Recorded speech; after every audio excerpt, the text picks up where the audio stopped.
Hello guys, so welcome to K1 Smart. Today we'll discuss about that heat and sounds. गर्म और की आवाज होता है जो हीट एंड टेम्परेचर जो पावर्स में जो ये इंपॉर्टेंट पॉइंट्स है फिजिक्स। तो लेट्स स्टार्ट नाउ। स्टार्ट करते हैं हीट एंड साउंड का। हीट एंड साउंड का फर्स्ट ऑफ ऑल डिफिनेशन करता है बेसिक से। इसका क्या है उद्देश्य? ध्वनि एक प्रकार का ऊर्जा है जो रंग तरंग के रूप में फैलाता है और इससे यात्रा को करने के लिए माध्यम को आवश्यकता होती है। क्या माध्यम की किस माध्यम की आवश्यकता होती है? ध्वनि तरंग में आवश्यकता होती है।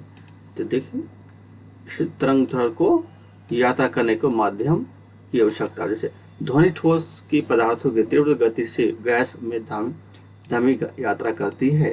ध्वनि को वैक्यूम जो होता है शून्य होता है। ध्वनि का वैक्यूम क्या शून्य होता है, माध्यम से यात्रा नहीं कर सकती है। ध्वनि वैक्यूम में यात्रा नहीं कर सकती और यह तरंग दैर्घ्य एक आवश्यक अवस्था तथा ऊर्जा के स्थान से दूसरे को स्थानांतरित करती है। इंपॉर्टेंस है। दो प्रकार के तरंग देखिए, अनुदैर्घ्य तरंग होता है और अनुप्रस्थ तरंग। देखिए फर्स्ट ये माध्यम से दो तरंग की दिशा से कंपन की उन्हें अनुदैर्घ्य कहते हैं और ध्वनि तरंग प्राकृतिक अनुदैर्घ्य होती है किसे अनुप्रस्थ। और जो माध्यम के कणों से उस दिशा में कंपन करती है तरंग दैर्घ्य प्रसार के लंबवत उन्हें अनुप्रस्थ कहते हैं।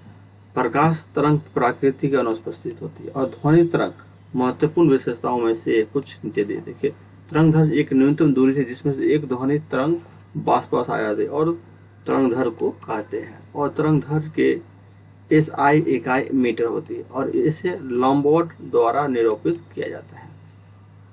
एक ध्वनि तरंग के अधिकतम उद्धव विस्थापन कॉस्ट के शिखर के नाम से जाना जाता है और एक ध्वनि तरंग अधिकतम विस्थापन के न्यून के रूप में जाना जाता है। और किसी कंपन वास्तविक उसके विस्थापन को अधिकतम विस्थापन के आयाम को कहा जाता है और इस आयाम के SI इकाई मीटर हो जाती है। और आवर्तकाल होता है एक कंपन का पूरा लगने वाला आवर्तकाल कहा जाता है और प्रति सेकंड कंपन की संख्या आवृत्ति को कहा जाता है।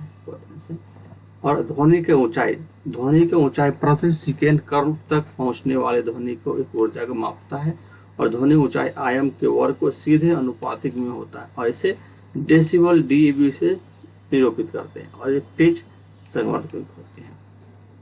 नेक्स्ट पिच स्वर ध्वनि की विशेषताओं के रूप में परिभाषित किया जाता है जिसके द्वारा अहम एक आयाम के विभिन्न ध्वनि के बीच अंतर होता है। और पिच स्वरम प्रत्यक्ष आवृत्ति के अनुप्रोवित होते हैं और ध्वनि के कई परावर्तन घटना है जो उपयोग के नीचे आ जाती है। और इस संगीत वर्ध यात्रा से जैसे तुराही सुनाही और परिवर्तन कर जाते हैं सुधार तो कहा जाता है। और स्टेथोस्कोप एक परिश्रम ध्वनि के बहुलक परावर्तन होता है और सिद्धांतों पर काम करता है। एक हाल ही में ध्वनि के संचार के रूप में पुनरावर्तित परिभाषित भले ही ध्वनि के स्रोत का अंकित करता है। इंपॉर्टेंस है ध्वनि एक सुरे के 3 प्रकार के वर्गीकरण किया जाता है। एक अवश्य आवर्तित 20 हर्ट्ज होता है, सुरे ध्वनि जो 20,000 हर्ट्ज के होते हैं, प्राध्वनि आवर्तित जो 20,000 हर्ट्ज को सैनिक बूम के एक विमान से घात होती है और करने वाले विस्फोटक शोर के रूप में परिभाषित किया जाता है जो ध्वनि की गति से यात्रा करती है। उसमें ये गति ऊर्जा जो एक रूप से उच्चतम तापमान के क्षेत्र में निम्नतम तापमान के रूप में कहती है। तापमान एक SI इकाई के द्वारा होता है। ये तापमान के विभिन्न पैमाने पर नीचे दिया जाता है। सेल्सियस पैमान होता है, फ़ारेनहाइट पैमान और केल्विन पैमाने 3 होता है। इंपॉर्टेंस है।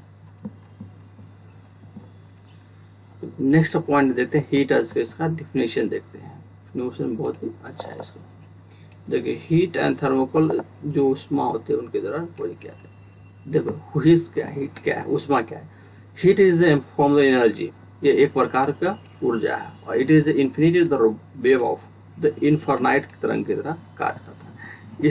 It is SI unit of joule, joule का SI यूनिट होता है और इस other unit 1 calorie 4.2 joule, 1 calorie is equal to 4.2 joule होता है। इसकी इकाई जूल की एक अन्य इकाई कैलोरीज में बदलती है। It is a transfer of the heat always from the heater and cold body. उसमें की प्रभाव के गर्म वस्तु से ठंडा वस्तु की तरह होता है। क्या है उस गर्म वस्तु से ठंडा वस्तु में होता है। इंपॉर्टेंस है तापमान। Temperature is a measure of the heat is the cordless heat of the body. the heat flow of the one of body another body due to difference in their the body temperature, किन्हीं भी दो वस्तुओं के बीच तापमान को फर्क होने की वजह से ही ऊष्मा का प्रभाव बनती है।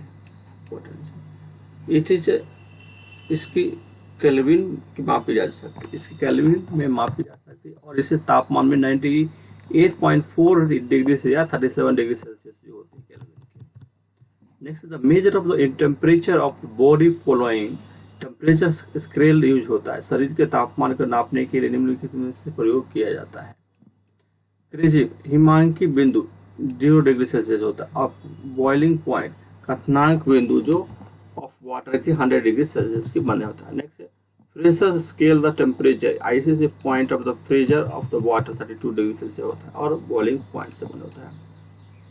IC point of water 273 calories के बराबर होता है और बॉइलिंग पॉइंट वाटर 373 कैलोरीज के बराबर है। Next Richman scale of temperature क्या होता है। IC point of the water 0 degree Celsius होता है, बॉइलिंग पॉइंट वाटर में 80 डिग्री सेल्सियस होता है। रैंकिंग स्केल ऑफ टेम्परेचर क्या होता है। IC point of freezing point से वाटर से 49.67 सेल्सियस तक होती है और बॉइलिंग पॉइंट को 671.641 वॉल्यूम के बराबर होती है। जैसे इसमें कंपेयर किया गया है, इस पे freezer water, crashing water, cooling water से ऐसा दिया था। 32 डिग्री सेल्सियस होता है 0 डिग्री और 273 कैलोरीज के बराबर होता है। फिजिक्स का इक्वेशन है जिसमें से एग्जांपल कहते हैं। नेक्स्ट किसी तापमान फ़ारेनहाइट सेल्सियस के मान के बराबर होता है तो क्या होता है, ऊष्मा मिति के बराबर। किसी रिद्धि ऊष्मा को मापने के लिए ऊष्मा की कैलोरी मिति कहा जाता है। Heat of the heat loss बराबर हीट गेन बोलते हैं। Heat loss equal to heat gain, ये कैलोरीज के बराबर होते हैं। इंपॉर्टेंस नेक्स्ट ऊष्मा गति, ऊष्मा गुप्त ऊष्मा होती है ना, वो ऊष्मा जो स्थिर तापमान पर पदार्थ के रूप में परिवर्तित करते हैं उससे गुप्त ऊष्मा कहते हैं। किसे गुप्त पदार्थ को रूप में परिवर्तित करते हैं ऊष्मा कहते हैं। इसी प्रक्रिया को उत्पन्न होने वाले गुप्त ऊष्मा की मान हो जाती है। इंपॉर्टेंट नेक्स्ट है लेटेंट प्रेसिपिटेशन। देखो ऊष्मा का प्रभाव क्या होता है। देखो ऊष्मा का प्रभाव के द्वारा एक जगह से दूसरी जगह तक पहुंच जाती है, एक जगह से दूसरा जगह को पहुंचाते हैं ऊष्मा को प्रभाव को। और ऊष्मा के बहाने की वह प्रक्रिया जो धातुओं को पाया गया है और वह किसी धातु को एक सिर के दूसरे सिर को ऊष्मा को प्रभावित करता है। नेक्स्ट ऊष्मा, इसमें ऊष्मा का संचालन होता है और धातु उसके अच्छे संचालक होती है।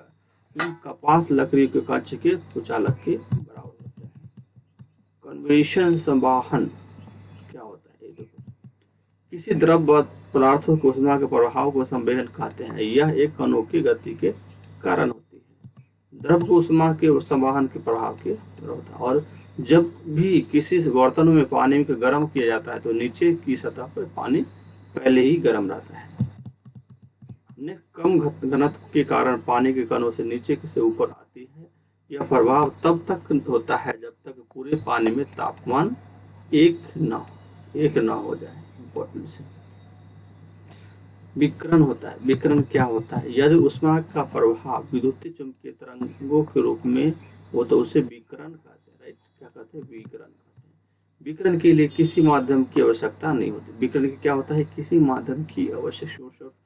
Radiation of the not required for any medium of the propagation। इसके लिए विकिरण किसी माध्यम की आवश्यकता नहीं होती। देखो हीट द ट्रांसपोर्टेशन क्या होता है, कन्वेक्शन और कंडीशन, ये दोनों में रेडिएशन के इसकी किसी माध्यम की आवश्यकता नहीं होती है। देखिए लिविटिस ऑफ द न्यूटन की शीतल के नियम क्या कहता है। न्यूटन के शीतल का नियम वो network of the law of the cooling के अनुसार किसी पिंड को ऊष्मा का किसी धारा के पिंड के तापमान के चारों ओर के माध्यम से ताप के अंदर समानुपाती होती है। यदि हम गर्म पानी की और ताजे पानी की फ्रिज रखे दे तो गर्म पानी के ठंडे पानी होने के दर से ताजे पानी से ज्यादा होता है। यदि कोई वस्तु या पर्यावरण के साथ ऊष्मा गति के समय में उत्पन्न होती है उसे अंदर या उसके आसपास से निकलने वाले जो विद्युत चुम्बकीय विकिरण कहते हैं।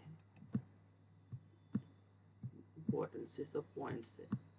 देखिए MCQ के रूप में ही देखेंगे ध्वनि का साउंड। देखिए ध्वनि का साउंड, ध्वनि क्या है? ध्वनि एक ऊर्जा का एक रूप होती है। साउंड इज इन ध्वनि एक ऊर्जा का रूप होती है। किसी माध्यम से एक तरंग को तरफ आगे बढ़ती है, किसी माध्यम से एक तरंग की तरह आगे बढ़ता है। जब ऊर्जा को संचारण दौलने और कंपन उतार चढ़ाव के रूप में होता है, तो ऊर्जा को एक स्थान से दूसरे स्थान में हस्तांतरित होता है, उससे तरंग को कहते हैं। नेक्स्ट टाइप्स ऑफ प्रकार देखिए, नॉन मैकेनिकल वेव ऑफ क्या होता है? Those whose which of the not require the medium of for the their preparation are the called non-medical wave of कहते हैं। देखो वैसे तरंग जिसका संचारण के लिए किसी माध्यम की आवश्यकता नहीं होती, अर्थात तरंग की नवात भी असंचारित हो सकती है। मैकेनिकल वेव ऑफ क्या है? वह तरंग जो किसी पदार्थ के माध्यम से ठोस, द्रव अथवा गैस में संचारित होता है, यांत्रिक तरंग कहलाती है। नेक्स्ट, जब तरंग गति से दिशा से माध्यम से कणों के कंपन की दिशा के समांतर होता है, तो इसे तरंग की अनुदैर्ध्य तरंग कहते हैं। इंपॉर्टेंस है, ध्वनि के तरंग दैर्ध्य में काम करता है। नेक्स्ट, जब तरंग गति की दिशा से माध्यम से कणों के कंपन को करने के लिए लंबवत होती है, तो इसी प्रकार को तरंग दैर्ध्य को अनुपस्थित तरंग कहते हैं। इंपॉर्टेंस। नेक्स्ट पॉइंट, ध्वनि के आगे बढ़ाने के लिए एक माध्यम की आवश्यकता चाहिए और ध्वनि को ठोस गैस में आसानी से बढ़ सकती है, और इसकी गति ठोस की अधिकतम, गैस की न्यूनतम होती है। देखो 500 स्टिल्स एंड वाटर को 1500 और एयर को 330 एयर मीटर पर सेकेंड करता है। ये तीनों मीटर पर सेकेंड, एक 5000 वोल्टेज होता है और 1500 वोल्टेज वाटर में और 336 एयर में करता है। सबसे ज्यादा कुछ में करता है तो स्टील में करता है, और वाटर में 1500 और एयर में 330 मीटर पर सेकेंड से। नेक्स्ट, चंद्रमा की सतह से कोई ध्वनि सुनाई नहीं देगा, क्योंकि वह ध्वनि के आगे बढ़ाने के लिए कोई कर्ण को मौजूद होती है। और जब किसी वस्तु को कंपन उठता है तो ध्वनि की उत्पन्न होती है, और मानव शरीर के ध्वनि उत्पन्न करने वाला सूर्य लाख स्केल्स कहते हैं। तरंग दैर्ध्य की विशेषताएं क्या है? वे ऑफ द तरंग दैर्ध्य। इंपॉर्टेंस, कोई साइन आकार का तरंग जितना दूरी के बाद को पुनरावृत्ति करता है, उसे दूरी को तरंग दैर्ध्य कहते हैं। इंपॉर्टेंस। नेक्स्ट, तरंग दैर्ध्य तरह सामान्य कला के दो गई क्रमागत बिंदु वे अलग लेंथ कहते हैं। देखो किसी भी कंपित वस्तु को होने वाले अधिकतम विस्थापन आयाम कहलाता है। किसे कहते हैं? Energy, high energy of wave कहते हैं। टाइम पीरियड, अपर्धकालिक टाइम टू पीरियड, किसी तरंग दैर्ध्य को एक दूरी दैर्ध्य को करने में जितना समय लेता है, उसे समय को तरंग दैर्ध्य आवर्त काल कहते हैं। ऐसा यूनिट सेकेंड का होता है। आवर्त फ्रीक्वेंसी एक सेकेंड में कणों द्वारा कंपन द्वारा दैर्ध्य संख्या को आवृत्ति होता है। जैसे मान लीजिए कि तरंग दैर्ध्य एक कोनों से सेकेंड 60 कंपन करता है, और दो दोलनों में एक तरंग दैर्ध्य की आवृत्ति में 60 होती है। नेक्स्ट, लोइंस ऑफ ध्वनि की प्रबलता क्या होती है? ध्वनि की प्रबलता उसकी गुना है जिसका कारण वह ध्वनि के कोने के ताजे को धीमी सुनाई पड़ती है। इसे डेसिबल में मापे जाते हैं। नेक्स्ट, तरतु ध्वनि के एक गुना है जिसका उपयोग ध्वनि की आवृत्ति के अनुसार क्रमबद्ध करने से होता है। ध्वनि की तीक्ष्ण महीने में होने की तरंग दैर्ध्य को कहते हैं, और ध्वनि की तरंग दैर्ध्य की आवृत्ति पर निर्भर करती है। ध्वनि की हम उनके प्रकार ध्वनि के बीच का अंतर को समझने की मदद करने की आवश्यकता होती है, जिससे उनके परंतु प्रबलता अलग अलग होती है ध्वनि के। देखो ध्वनि का परिवर्तन, देखो यदि ध्वनि किसी सतह से टकराकर वापस माध्यम में आ जाती है तो उसे ध्वनि की परावर्तन कहते हैं। अगेन टकराकर आ जाती है ध्वनि की परावर्तन कहते हैं। देखो जैसे मानव कान के दो ध्वनि होती है, कभी सुनाई सकते, जबकि उनके बीच की अंतराल 0.1 सेकेंड होते मान तो खानों की। जैसे परसेंटेज 0.1 इज द रेशियो। ध्वनि की गूंज क्या था? किसी भी ध्वनि की गूंज बार बार वस्तु को टकराकर वापस आने वाले ध्वनि को गूंज कहलाती है। टकराने वाले गूंज होते हैं। ध्वनि की गूंज को सुनने के लिए न्यूनतम दूरी क्या है? देखो वेग की दूरी क्या है, या voltage by d equal to t and v equal to t by 2 equal to v by 2। proper D is equal to Vn2. Now range of the heating ध्वनि में सीमा होती है यहाँ पे. नेक्स्ट पॉइंट है from the 20 Hz to 2000 Hz powers classification the sounds. So each of the alternatives of the provision किसी भी कारखाने में धातु के कहने वाले खोखले के लिए दिखाई देते हैं यहाँ पे पॉइंट्स. नेक्स्ट पॉइंट, किसी कारखाने में मिशन के छोटे से छोटे हिस्सा को साफ करने की चिकित्सा को अल्टरनेटिव सेमीग्राफी कहते हैं. Next, use of the break of the kidneys stones, इस गुर्दे के पत्थरों को तोड़ने के लिए यूज ऑफ सोनर कहते हैं और सोनर यंत्र कहते हैं.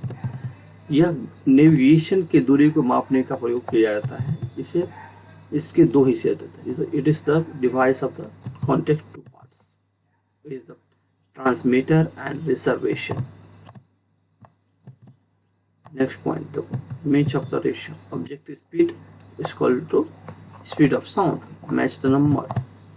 देखो सिंपल 1.0 10.0 इट इज 5.0 इत्यादि. नेक्स्ट है मेक संख्या क्यों क्या है. देखो चलाने के समय अनुपात में प्रकाश में क्या होते हैं, तो यह राइट एंड रस्सी होगा. ध्वनि की गति तथा शरीर की गति को निर्माण करता है. इंपॉर्टेंस. नेक्स्ट, पृथ्वी के सूर्य के ताप द्वारा ऊर्जा क्या करता है, तो ये राइट आंसर होगा. ये सूर्य तापी कहता है, सूर्य तापी द्वारा निर्भर करता है. नेक्स्ट, 28 हॉर्स पर 2000 Hz पावर वाले ध्वनि को क्या कहते हैं, इसको कहते हैं राइट आंसर होगा ए. सूर्य की ध्वनि होती है, सूर्य की ध्वनि को कहते हैं. 20 से 20,000 Hz को सूर्य की ध्वनि. ध्वनि तरंग की सबसे तीव्र किसमें प्रगमन होता है, सबसे तीव्र होता है राइट ठोस में. ठोस में सबसे ज्यादा प्रगमन करता है ठोस पर. Sound of can not pass the throw, तो ध्वनि किससे नहीं गुजर सकती है, तो राइट आंसर होगा डी. वैक्यूम से नहीं गुजर सकती, वैक्यूम ट्यूब से नहीं गुजर सकती. नेक्स्ट है the specially heat required temperature. देखो किसी वस्तु को तापमान को डिग्री से बढ़ाने की लिए आवश्यकता होती है, तो क्या होती है, राइट आंसर होगा बी. ऊष्मा के क्षमता को वापस बढ़ाने के लिए होता है. Next, on the heating the one of the rod iron, लोहे की छड़ के एक दूसरे को गर्म करने की उसकी दूसरी गर्म को पदार्थ को क्या होती है, तो राइट आंसर होगा ये होगा उष्मा की अच्छा सुचालक होती है. क्या होता है, उष्मा की अच्छा सुलाक. नेक्स्ट, एक धातु को वह छड़ से संकलित उष्मा करती है, समांतर क्या डी होते हैं उपयोग में से सभी. नेक्स्ट, ध्वनि की चाल पर दाब बढ़ाने की क्या प्रभाव होता है, तो राइट आंसर सी. ध्वनि की चाल के अपरिवर्तित रहते हैं. नेक्स्ट, ध्वनि और प्रकाश तरंग दोनों क्या होती है, तो बी होगा ये. देश में तरंग दैर्घ्य की गुना होती है. Next, velocity sound of the liquid depends क्या था, ध्वनि में वेग की किस पर निर्भर करता है, तो ये सी होगा. ध्वनि में तरंग दैर्घ्य की लॉज की निर्भर करता है. नेक्स्ट, भूकंप वैक्यूम द्वारा मुख्यतः अज्ञात तरंग दैर्घ्यों का किस प्रकार ध्वनि को उत्पन्न होती है, तो राइट आंसर होगा ये अवश्य इन्फ्रासाइड की होती है. नेक्स्ट, जो उष्मा किसी वस्तु के द्वारा गिरती है तो उष्मा की करार प्रभावित पड़ता है, क्या प्रभावित होता है, तो राइट आंसर ये होता है उष्मा की वस्तु द्वारा अवशोषित करने के लिए, जबकि उष्मा को परिवर्तित किया जाता है. इंपॉर्टेंट. नेक्स्ट है sound of wave of in air, तो बी होगा अनुधर्ज होती है. हवा में तरंग दैर्घ्य कैसे होता है, तो अनुधर्ज के द्वारा होती है. यदि कहीं कोई बस चंद्रमा पर विस्फोट होते तो क्या होते, तो डी होता है आप विस्फोट की ध्वनि से नहीं सुना सकते. यदि किसी विस्फोट को पृथ्वी पर उसकी आवाज सुनाई अपनी देर बाद सुनाई देती है, तो इसके कारण क्या होता है, आप विस्फोट की ध्वनि को नहीं सुन सकते. कहाँ पे, तो पृथ्वी की आवाज. ये इंपॉर्टेंट पॉइंट्स है, सब डिफिनेशन है. तो गाइस ये रहा हीट ऑफ द पॉइंट्स के बारे में. नेक्स्ट है एक लिफ्ट है जो एक आदमी की आभासी जीवन वास्तविक वजन से कम होती है, तो क्या होती है, लिफ्ट की तेजी से साथ ही नीचे जा रही हो. देख कब होता है, जब लिफ्ट में एक आदमी आवास वजन के वास्तविक वजन से कम होती है, तो क्या होती है, लिफ्ट में तेजी से साथ नीचे आ जाने से होती है. इंपॉर्टेंस. जैसे लॉ ऑफ द ट्रांसलेशन, देखो गुरुत्वाकर्षण का नियम का डैश के पर लागू होता है. क्या होता है, तो ये होता है किन्हीं दो वस्तुओं के जोड़ पर गुरुत्वाकर्षण किस पर लागू होता है, किन्हीं दो वस्तुओं के जोड़ पर लागू करता है. नेक्स्ट है किसके गुरुत्वाकर्षण के कारण ज्वाराभाट आता है, तो राइट आंसर क्या होगा, सी होगा पृथ्वी के और सूरज के चंद्रमा के बीच में, पृथ्वी और चंद्रमा के बीच में आता है किसी ज्वाराभाट के कारण होता है। नेक्स्ट है बल परिभाषा के न्यूटन के डैश की आती है। बल परिभाषा किसी में बनाते हैं, तो राइट आंसर होगा यहाँ पे बी, गति के दूसरे नियम पर बल परिभाषा के नियम से आती है। इंपॉर्टेंस है। नेक्स्ट क्लास है निम्नलिखित चंद्रमा पर गुरुत्वाकर्षण डैश के बराबर सही होता है। चंद्रमा पर बोल रहे हैं, चंद्रमा गुरुत्वाकर्षण, राइट आंसर होगा यही, चंद्रमा पर गुरुत्वाकर्षण पृथ्वी गुरुत्वाकर्षण 1/6 बराबर होता है, 1/6 के बराबर होता है। ये इंपॉर्टेंस है, हीट का क्वेश्चन था। ओके गाइस, जय हिंद, थैंक यू।